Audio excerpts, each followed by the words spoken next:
Hello, and welcome to Inside Entertainment on M6.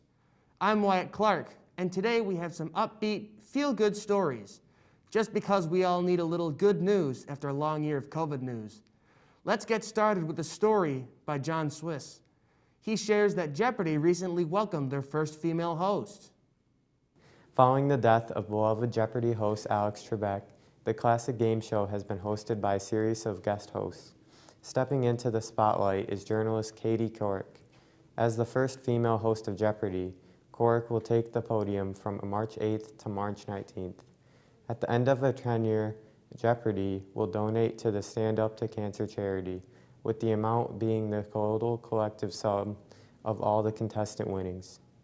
Couric was honored to be the first female host of Jeopardy and will be replaced by Dr. Mehmet Oz starting March 22nd. Be sure to tune in to watch her performance. Great to hear that Jeopardy is celebrating International Women's Month with their newest guest host. Another major recognition during Women's Month goes to an amazing composer. Diana Wilton shares the details. Florence Price was the first African-American woman to have a symphony performed by a major U.S. orchestra in 1933. Her work had unfortunately fallen into obscurity until 2009, where a cache of her music was found. On International Women's Day, her music was played for the first time in 80 years. Recognizing the talent of so many that have been forgotten is great, even if it is a little late. If you have been waiting to get back to the theater, your wait is over. Here's Morgan Asperson with the details. Theaters in New York are set to be reopened. This past weekend, movie lovers were able to sit back, recline in their seats, and enjoy their buttery popcorn. Theaters are still requiring guidelines to stay safe while the pandemic continues. While also being able to be out and enjoy the movie theater experience again, most are just happy to be back in the theater. With the vaccines now available, is the end of the pandemic in sight? We certainly hope so. Great to see things safely reopening. Twitter was a little-known app not many years ago. Now, the founder's first tweet is hitting the auction block.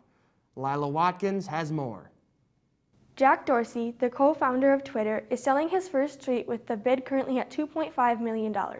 The tweet states that just setting up my Twitter, and is being sold as a non-fundable token, which is a digital token that verifies ownership of the tweet, which has been signed and verified by the creator. The tweet was made on March 21st, 2006. The purpose of buying any tweet would be because it is a financial investment, hold sentimental value, and create a relationship with the creator and buyer. Not sure I would be willing to pay that much for a tweet, but looks like there are some that will. In our next story, Disney has a new show hitting their streaming platform soon. Brett Rubles lets us know what we can expect. In order to continue the action of Marvel movies, Disney Plus will be streaming a new miniseries called The Falcon and the Winter Soldier, following the events of one of their latest movies, Avengers Endgame. The streaming date will start on March 19th as the new episodes come out every Friday. Be ready to witness a global adventure that sets the abilities and patience of the Falcon and the Winter Soldier. Are you looking forward to see the newest Disney show? In more Disney news, the organization is looking to safely reopen another park. Becca Schmaltz has the details. Moving across the country to California, theme parks have finally received a green light to reopen by April 1st. After a major financial loss from the last year spent shut down and a nonstop push to reopen the gates from fans and employees alike, the announcement has everyone ecstatic.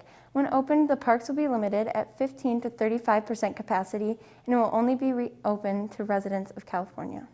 Are you planning a trip to Disney or anywhere else soon?